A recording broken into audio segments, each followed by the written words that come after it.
everybody, it's Matt Blackett, and I'm here to demonstrate a lesson that I did in the April issue of Guitar Player Magazine, our Bowie issue. And it's a lesson that's called Recycled Pop Chords.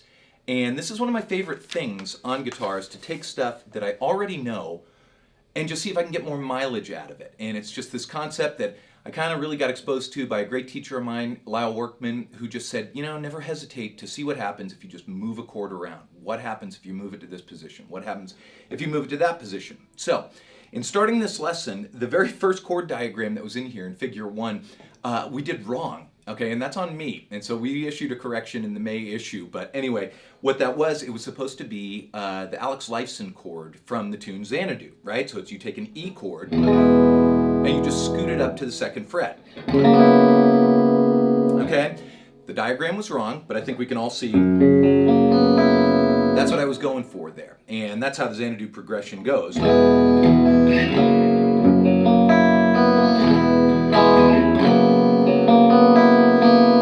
you can also move those chords up kind of anywhere you want, but they sound great in the 7th position and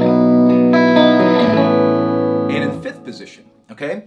For example 1 in this lesson, I decided to move it up to the 10th position here, and that gives us a really cool voicing, what I'm calling a D6-9 chord. So I'm going to play through example 1, and it sounds something like this.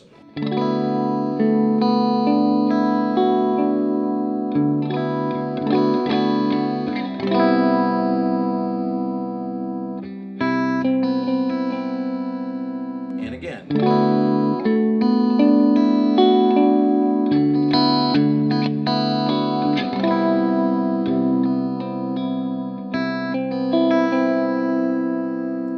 And as you can see, I moved it down to the 8th position here. That gives us just a gorgeous C major 7 voicing.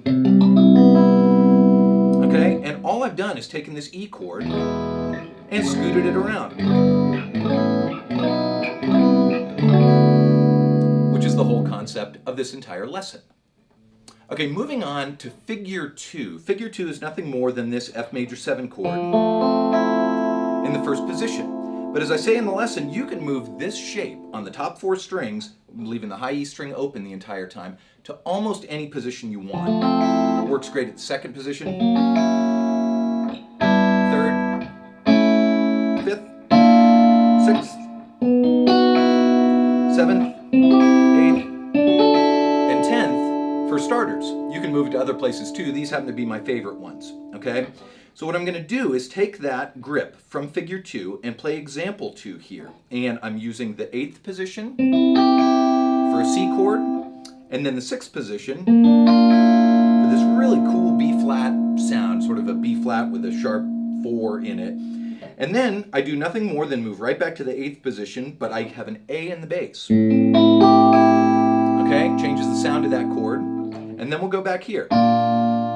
Now, because I like hearing the bass notes in there just to let me know what's going on, I am going to play them with my thumb. You don't need to. It works well without them. That's why they're in parentheses in the lesson. So here is example 2.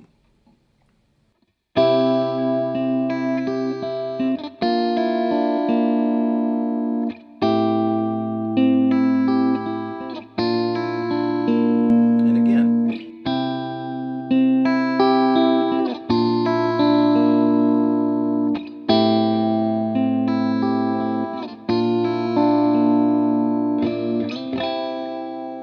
Okay, that's example 2.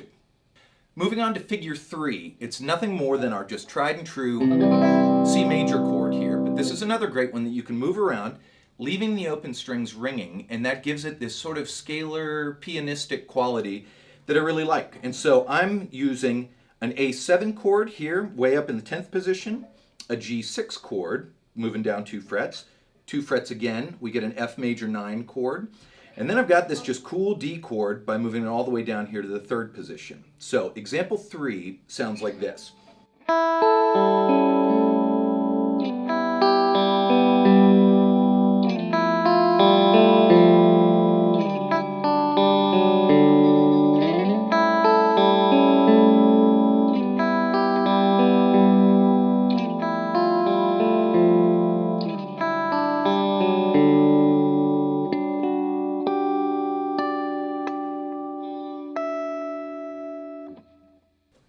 Okay, moving on to figure 4A. This, unfortunately, is another chord diagram that we got wrong in the print issue of the magazine.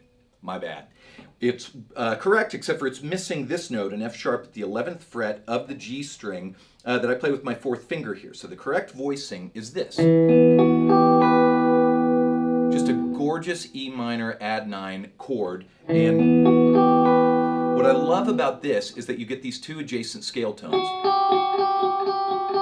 That just gives it a real cool, haunting quality.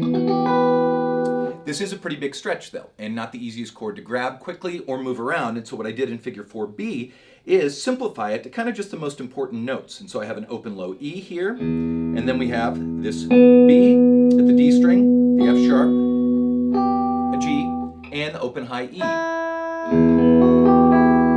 Okay?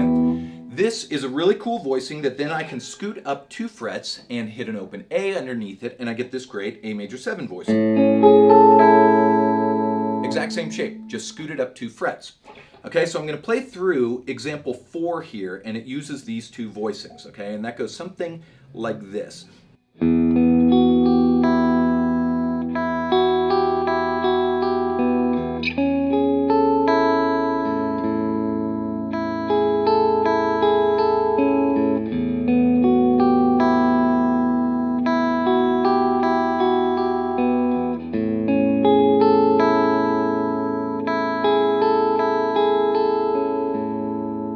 Now, I'm picking it that way because it's simple, it was an easier thing to transcribe. You can take these shapes and you can pick them any way you want. They sound great with like a hybrid picking.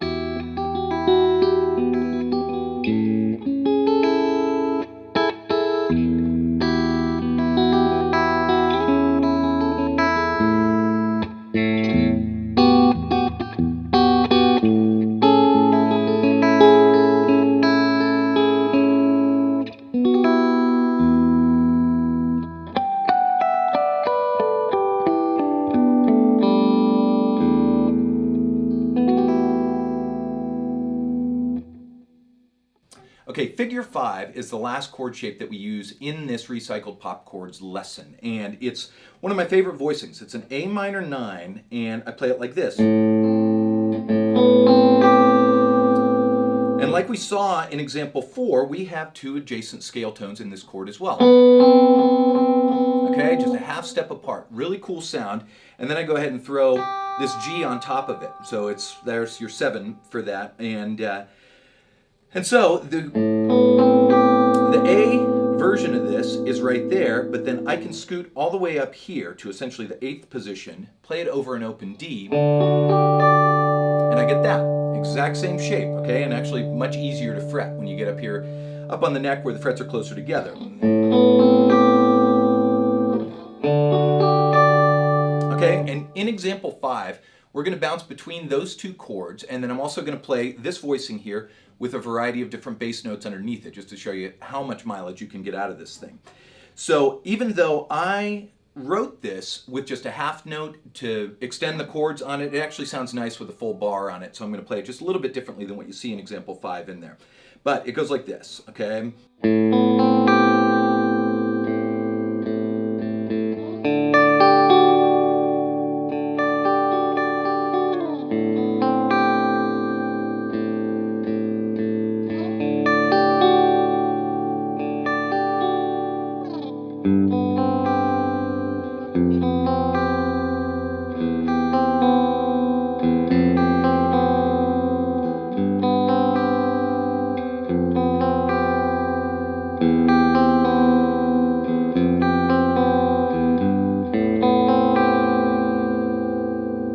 Okay, there you have it, example 5, and that concludes this recycled pop chords lesson.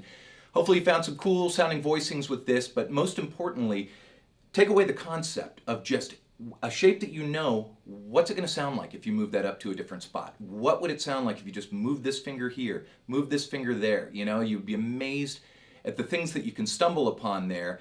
And it's again, simpler than learning something new. You're taking something you already know and recycling it.